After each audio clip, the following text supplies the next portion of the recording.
Hi viewers, welcome to our channel. This is Sushma. నెలకు ఎంత సంపాదించాలి, ఎంత సంపాదించిన దాంట్లో ఎంత సేవింగ్స్ చేసుకోవాలి, అలాగే మన దగ్గర ఉన్న డబ్బులు ఊరికినే ఎలా ఖర్చు అవుతున్నాయి, అసలు ఖర్చు అవ్వడానికి ముఖ్య కారణాలు ఏంటి, దీనిపై చర్చించడానికి మనతో పాటు ఉన్నారు వెంచురా సబ్సిడర్ డైరెక్టర్ రాజేశ్వర్ రెడ్డి గారు. వారిని అడిగి పూర్తి డీటెయిల్స్ తెలుసుకుందాం. నమస్కారం రాజేశ్వర్ రెడ్డి గారు. ముఖ్యంగా మనం చూస్తూ ఉంటాం, చాలా మందిలో చాలా డౌట్స్ ఉంటుంటాయి, అయినప్పటికీ కూడా దాచిపెట్టుకోవడం తెలియదు చాలా మందికి. సో మనం ఇప్పుడు వస్తున్నవి ఎలా ఖర్చు అవుతుంటాయి, అలాగే ఎలా దాచిపెట్టుకోవాలి, దీనికి ఎలా వాళ్ళు ప్లాన్స్ చేసుకోవాలి? ఓకే, అంటే మనము ఎంత డబ్బు దాచిపెట్టుకోవాలి అని అనలైజ్ చేసుకోవాలి అంటే ఫస్ట్ ఆఫ్ ఆల్ ఎక్కడెక్కడ ఖర్చు అవుతుంది దాన్ని ఐడెంటిఫై చేయాలి. సో ఇప్పుడు మనము ఎంత ఖర్చు అవుతుంది, ఎంత దాచిపెట్టుకోవాలి, వీటన్నిటినీ ఒక పర్టికులర్ పేపర్లో రాసి పెట్టుకోవాలి. ఎవరు సపోజ్ ఒక ఫ్యామిలీలో ఇండివిజువల్గా ఒక్కరైనా ఎర్న్ చేస్తుండొచ్చు, ఆర్ ఇద్దరు ఎర్నింగ్ కూడా ఉండొచ్చు. సో ఆ ఇద్దరు కూర్చొని ఒక పేపర్ మీద ఎవ్రీ మంత్ ఎంతెంత ఎక్స్పెన్సెస్ అవుతున్నాయి, సో అది రాయాలి. ఎందుకు ఇద్దరు కలిసి రాయాలి అంటున్నాను అంటే, జనరల్గా ఈ ఫైనాన్షియల్ డెసిషన్స్ తీసుకున్నప్పుడు ఓన్లీ ఒక్కరే తీసుకుంటారు. అదే ఒక కార్ కొనాలని వెళ్ళినప్పుడు ఫ్యామిలీ అందరూ వెళ్ళిపోతారు, టీవీ కొనాలన్నప్పుడు ఫ్యామిలీ అందరూ వెళ్ళిపోతారు. బట్ ఫైనాన్షియల్ డెసిషన్ తీసుకున్నప్పుడు మాత్రం ఎవరో ఒక్కరే తీసుకుంటున్నారు. సో ఫస్ట్ కరెక్షన్ అక్కడ చేసుకోవాలి. సో ఇద్దరు కూర్చొని ఎంతెంత ఖర్చు అవుతుంది, సో ఎంతెంత ఖర్చు అవుతుంది అంటే each and every expense. Suppose house hold expenses ఉన్నాయి, రెంట్ ఆర్ ఈఎంఐ ఎంత వెళ్తుంది, మిల్క్, ఎలక్ట్రిసిటీ, ఇవన్నీ కాకుండా లోన్ ఈఎంఐస్ ఏంటి, స్కూల్ ఫీజు ఏంటి, ఇవన్నీ రాసుకున్నప్పుడు ఏం జరుగుతుంది అంటే మనకు ఎంత మిగులుతుంది అనేది ఒక ఐడియా వస్తుంది. ప్రాబబ్లీ మన ఖర్చులు బట్టి ఎంత మిగులుతుంది అనేది మనకు అక్కడికి తెలిసిపోతుంది. సో అందులో మ్యాక్సిమం ఎక్స్పెన్స్ అయ్యేది ఎక్కడ అవుతుంది అని అంటే లైఫ్ స్టైల్ ఎక్స్పెన్సెస్. అంటే ఈ కంపల్సరీ ఖర్చులు కాకుండా, లోన్ ఈఎంఐస్ కాకుండా, అండ్ స్కూల్ ఫీజు ఇవి కాకుండా ఎక్కువ ఖర్చు అయ్యేది లైఫ్ స్టైల్ ఎక్స్పెన్సెస్. అంటే ఇది నేను జస్ట్ చెప్పడం కాదు, మీరు పేపర్లో పెట్టినప్పుడు యువర్ సెల్ఫ్ విల్ నో ఎంత ఖర్చు అవుతుంది అనేది. సో ఇప్పుడు మనము ఐడెంటిఫై చేసాం, అన్ని దాంట్లో రాసాము ఎక్కడెక్కడ ఎంత అవుతుంది. హౌస్ హోల్డ్ ఎక్స్పెన్సెస్ మన చేతిలో లేవు, అన్నీ స్పెండ్ చేయాల్సిందే. సో స్పెండ్ చేసేవి కాకుండా ఏదైతే లైఫ్ స్టైల్ ఎక్స్పెన్సెస్ ఉన్నాయో అక్కడికి వద్దాం.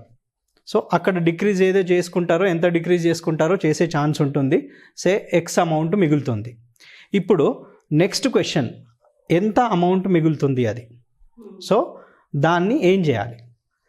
ఇప్పుడు అమౌంట్ తెలిసింది, బట్ దాన్ని ఏం చేయాలి అనే పర్పస్ మనకి క్లారిటీ ఉండాలి. సో ఆ అమౌంట్ని సేవ్ చేయడమా, ఇన్వెస్ట్ చేయడమా, అంటే ఈ పర్పస్ ఏంటి అంటే ఆ అమౌంట్ ఇన్వెస్ట్ చేసినప్పుడు మీరు ఇప్పుడు చెప్తున్నారు దీన్ని ఎలా బ్యాలెన్స్ చేయాలో చెప్తున్నారు. అంటే ఖర్చు పెట్టడాన్ని అలాగే దాచిపెట్టడాన్ని బ్యాలెన్స్ చేయడాన్ని చెప్తున్నారు. సో ఈ బ్యాలెన్స్లో చాలా మందికి అనుకోకుండా కూడా కొన్ని ఖర్చులు అవుతూ ఉంటాయి, మనం ఎక్స్పెక్ట్ చెయ్యం. అంటే ఈవెన్ మన ఇండియన్ కల్చర్లో మనం చూసుకున్నట్టయితే మనకు తెలియకుండానే మన బంధువులు చేస్తుంటారు. సో మనకి ఇప్పుడు ఫారెన్ కల్చర్కి తీసుకుంటే ఏంటంటే మనకు కాల్స్ చేస్తే తప్పితే ఎవరు రారు ఇంటికి. బట్ మన ఇండియన్ కల్చర్లో అనుకోకుండా కూడా చాలామంది వచ్చేస్తూ ఉంటారు, అలాంటి ఖర్చులు పెరుగుతూ ఉంటాయి. అలాంటప్పుడు వాళ్ళు ఎలాంటి బ్యాలెన్స్ చేసుకుంటే వాళ్ళకి బెటర్మెంట్ కనిపిస్తుంది?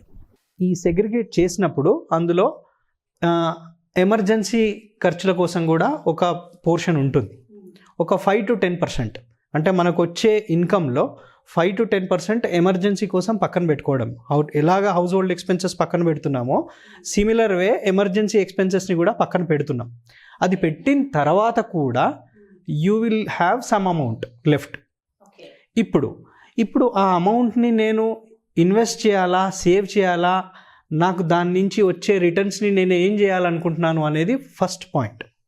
అంటే నేను ఆ అమౌంట్ని ఇన్వెస్ట్ చేసి నాకు ఎప్పుడో ఒకప్పుడు రిటర్న్ వస్తుంది.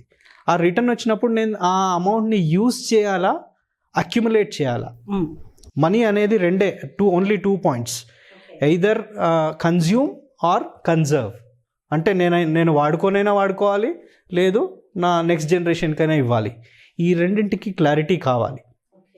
ఎందుకు అంటున్నాను అని అంటే, ఫర్ ఎగ్జాంపుల్ ఇవన్నీ చేస్తారు. ఈ ఈ ఎక్స్పెన్సెస్ రాయడము, అమౌంట్ మిగలడము, ఇన్వెస్ట్ చేయడం అన్నీ చేస్తారు. బట్ ఈ కన్జర్వ్ అంటే నేను వాడుకోవాలా, నెక్స్ట్ జనరేషన్కి పాస్ చేయాలా, ఈ రెండిట్లో ఐడెంటిఫై చేయడానికే ప్రాబ్లం వస్తుంది. దానివల్ల ఏమవుతుంది అంటే, ఫర్ ఎగ్జాంపుల్ పీపీఎఫ్లో ఇన్వెస్ట్ చేస్తారు. ట్యాక్స్ సేవింగ్ పీపీఎఫ్లో 1.5 lakh వరకు ట్యాక్స్ సేవింగ్ అని చెప్పేసి పీపీఎఫ్లో ఇన్వెస్ట్ చేస్తారు. 1.5 lakh ఎవ్రీ ఇయర్. పీపీఎఫ్లో ఉన్న ఫర్ ఎగ్జాంపుల్ మీరు పీపీఎఫ్లో ఉన్న హిస్టరీ చూస్తే, ఎవరైతే పీపీఎఫ్లో ఇన్వెస్ట్ చేశారో వాళ్ళు యూజ్ చేయలేదు అమౌంట్, వాళ్ళ నామినీస్ యూజ్ చేశారు. ఎంత? 73% of PPF accounts nominees use చేశారు. అంటే మనం ఇంత కష్టపడి house hold expenses, life style expenses ఇవన్నీ రాసుకొని సేవ్ చేసి మనం ఎంజాయ్ చేయనప్పుడు సేవింగ్లో అర్థం లేదు. సో అందుకని మనీ అనేది కన్జ్యూమ్ చేయడమా, కన్జర్వ్ చేయడమా అనేది చాలా చాలా ఇంపార్టెంట్. సో వన్స్ మనకు ఆ గోల్ని ఐడెంటిఫై చేస్తే, సే ఫర్ ఎగ్జాంపుల్ మన రిటైర్మెంట్ అనుకోండి, లేదంటే హౌస్ కొనాలి, కార్ కొనాలి, ఇది ఐడెంటిఫై చేసినప్పుడు మనకు ఎంత లాంగ్లో ఉంది ఆ పర్టికులర్ గోల్. అంటే ఫర్ ఎగ్జాంపుల్ నా రిటైర్మెంట్ ఉంది, 20 years టైం ఉంది, నేను ఒక కార్ కొనాలనుకుంటున్నాను, 3 yearsలో కొనాలనుకుంటున్నాను. అంటే ఆ దూరం అనేది మనకు తెలుస్తుంది, ఎంత దూరంలో ఉంది నా రిక్వైర్మెంట్. ఇప్పుడు ఫర్ ఎగ్జాంపుల్ ఇక్కడ ఒక చిన్న ఎగ్జాంపుల్ ఇస్తాను. మనము ఏదో చిన్న కిరాణా వస్తువు కొనడానికి వెళ్తాం, మన ఇంటి దగ్గర ఏదో షాప్కి వెళ్తాం, నడుచుకుంటూ వెళ్తాం. సే ఫర్ ఎగ్జాంపుల్ ఒక 5-6 kilometers ట్రావెల్ చేసేది ఉంది, బైక్ మీద వెళ్తాం. సిమిలర్లీ హైదరాబాద్ నుంచి నేను వేరే సిటీకి వెళ్ళాలి ఆర్ వేరే టౌన్కి వెళ్ళాలి, కార్ యూజ్ చేస్తాం. సిమిలర్లీ నేను తిరుపతియో ఎక్కడికో వెళ్తున్నాను, ట్రైన్ యూజ్ చేస్తాం.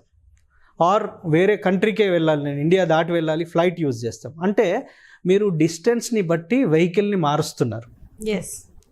తక్కువ డిస్టెన్స్ ఉంటే ఒక వెహికల్, ఎక్కువ డిస్టెన్స్ ఉంటే ఒక వెహికల్.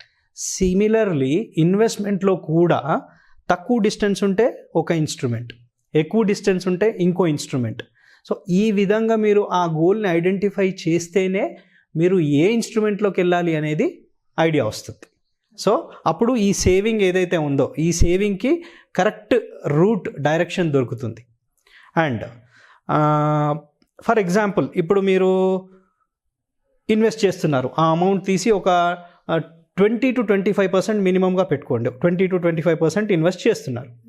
మీరు ఇన్వెస్ట్ చేస్తున్నప్పుడు నేను ఈ వెహికల్స్ చెప్పాను కదా, షార్ట్ డిస్టెన్స్కి ఒకటి, లాంగ్ డిస్టెన్స్కి ఒకటి. ఓవరాల్గా ఉన్న అన్ని ఇన్స్ట్రుమెంట్స్లో షార్ట్ డిస్టెన్స్కి మనం ఎఫ్డి, ఆర్డి ఇవి యూజ్ చేస్తాం, లాంగ్ టైంకి ఈక్విటీ యూజ్ చేస్తుంటాం. బట్ ఓవరాల్గా అన్ని అడ్వాంటేజెస్ ఉన్న ప్రోడక్ట్ ఒక్కటే ఉంది, that is called mutual fund. ఎందుకంటే మ్యూచువల్ ఫండ్ అనేది జనరల్గా మ్యూచువల్ ఫండ్ అంటే ఏమనుకుంటారు అని అంటే రిస్క్, షేర్స్లలో పెడతారు అని అనుకుంటారు. కానీ మ్యూచువల్ ఫండ్లో 1 day కోసం ఇన్వెస్ట్ చేసే ఇన్స్ట్రుమెంట్స్ ఉన్నాయి, 1 week కోసం చేసే ఇన్స్ట్రుమెంట్స్ ఉన్నాయి, 1 monthకు ఉన్నాయి, 1 yearకు ఉన్నాయి, 10 yearsకు ఉన్నాయి. సో మనం ఇక్కడ ఫాల్ట్ ఫైండ్ చేయాల్సింది ఇన్స్ట్రుమెంట్లో కాదు, మన దగ్గర. అంటే మనం ఫస్ట్ మన రిక్వైర్మెంట్ ఐడెంటిఫై చేసి అది ఎంత దూరంలో ఉందో ఫస్ట్ మనం డిసైడ్ చేసుకుంటే దెన్ వీ కెన్ సేవ్.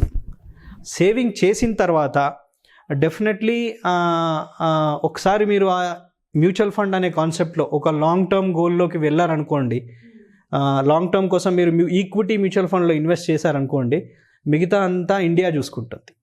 ఎందుకు ఇండియా చూసుకుంటుంది అంటున్నానంటే, ఇండియా మీద అంత కాన్ఫిడెన్స్ ఉంది. ఎవరికి? ఫారిన్ ఇన్వెస్టర్స్కి. మనకు లేదు, మన ఇండియన్స్కి లేదు, ఫారిన్ ఇన్వెస్టర్స్కి ఉంది. అందుకనే వాళ్ళు చాలా ఇన్వెస్ట్మెంట్స్ చేస్తున్నారు. బట్ ఇంకా అవేర్నెస్ మన దగ్గర ఇంకా మెల్లిమెల్లిగా మన దగ్గర అవేర్నెస్ లేకపోవడమే కాకుండా భయం కూడా ఉంది. దాన్ని ఎలా రెక్టిఫై చేసుకోవాలంటారు? భయం అండి, మీరు కరెక్ట్ వర్డ్ యూజ్ చేశారు. సో నేను ఇక్కడ ఒక ఎగ్జాంపుల్ చెప్తాను మీకు. సే రేపు పొద్దున మనము ఢిల్లీ వెళ్ళాలనుకుంటున్నాం, ఫ్లైట్ బుక్ చేసాం. మార్నింగ్ 6 o'clockకి ఫ్లైట్ ఉంది. సో మార్నింగ్ నేను 3:30-4 o'clockకి నేను క్యాబ్ బుక్ చేశాను. సో క్యాబ్ డ్రైవర్ వచ్చాడు, క్యాబ్లో నేను ఎయిర్పోర్ట్కి వెళ్తున్నాను. Okay, now morning Hyderabad roads ఎట్లా ఉంటాయి? ఖాళీగా ఉంటాయి. క్యాబ్ డ్రైవర్ స్పీడ్గా వెళ్తున్నాడు. సో క్యాబ్ డ్రైవర్ స్పీడ్గా వెళ్ళేసరికి మనం ఏమంటాము? టైం ఉంది, మెల్లిగా వెళ్ళు, ప్రాబ్లం ఏం లేదు అని అంటాం. రైట్. ఎయిర్పోర్ట్కి వెళ్ళాము, తర్వాత బోర్డింగ్ అంతా అయిపోయింది, చెక్ ఇన్ బోర్డింగ్ అంతా అయిపోయింది, ఫ్లైట్లో కూర్చున్నాం. సో ఫ్లైట్ స్టార్ట్ అయింది. ఫ్లైట్ స్టార్ట్ అయినాక ఫ్లైట్ ఎంత స్పీడ్లో వెళ్తుంది? మేబీ 700-800 km/h వెళ్తుంది. 100 km స్పీడ్లో వెళ్ళే డ్రైవర్ని స్లో వెళ్ళమన్నాం. మరి 800 km స్పీడ్లో వెళ్ళే ఫ్లైట్ని ఎయిర్ హోస్టెస్ని పిలిచి మెల్లగా వెళ్ళండి చెప్పండి పైలట్కి అంటామా? చెప్పాం. ఎందుకు అనట్లేదు? ఇంకోటి, ఇందులో ఫస్ట్ టైం ఎవరైనా ఫ్లైట్ ఎక్కితే, సపోజ్ ఇది ఇద్దరు ఫ్రెండ్స్ వెళ్తున్నారు, ఫస్ట్ టైం ఎవరైనా ఫ్లైట్ ఎక్కితే ఏం చేస్తాడు? విండో సీట్ కావాలి అంటాడు. విండో సీట్ పక్కన కూర్చుంటాడు. సో అది స్పీడ్లో వెళ్తున్నప్పుడు మొహం వెలిగిపోతుంటుంది ఫస్ట్ టైం కూర్చున్నప్పుడు. సరే ఇంకా హైట్కి వెళ్ళిపోయింది, ఫుల్ స్పీడ్లో ఉంది, అప్పుడు హ్యాపీగా ఇట్లా చూసుకుంటూ మన సైడ్ తిరిగి అసలు ఫ్లైట్ కదులుతుందా, అసలు స్పీడ్లో రన్నింగ్లో ఉందా, ఆగి ఉందా అని అంటాడు. సో ఇక్కడ ఏంటంటే this is called theory of relativity. అంటే మనం కారులో వెళ్తున్నప్పుడు వేరే దాన్ని చూస్తూ మన స్పీడ్ తెలిసింది, అదే ఫ్లైట్లో కూర్చున్నప్పుడు మనకు ఆ స్పీడ్ తెలియలేదు. అంటే భయపడిపోతున్నాం, కారులో ఉన్నప్పుడు భయపడుతున్నాం, ఎందుకంటే ఆ థియరీ ఆఫ్ రిలేటివిటీ వల్ల. సో ఇక్కడ నేను ఇది ఎగ్జాంపుల్ ఎందుకు చెప్పానంటే, ఫారిన్ ఇన్వెస్టర్స్కి తెలుసు దే ఆర్ ఇన్వెస్టింగ్, బట్ మనకు తెలియదు మనం ఇన్వెస్ట్ చేయట్లేదు. So that is what I'm going to ఈ ఎగ్జాంపుల్లో అదే చెప్తున్నాను అనమాట. సో మనం వాళ్ళకి అంత కాన్ఫిడెన్స్ ఉన్నప్పుడు మనం కూడా ఇన్వెస్ట్ చేస్తే then we will be having that profits. అంటే ఇండియా గ్రో అవుతున్నప్పుడు మనం కూడా ఆ విధంగానే గ్రో అవుతూ ఉంటాం.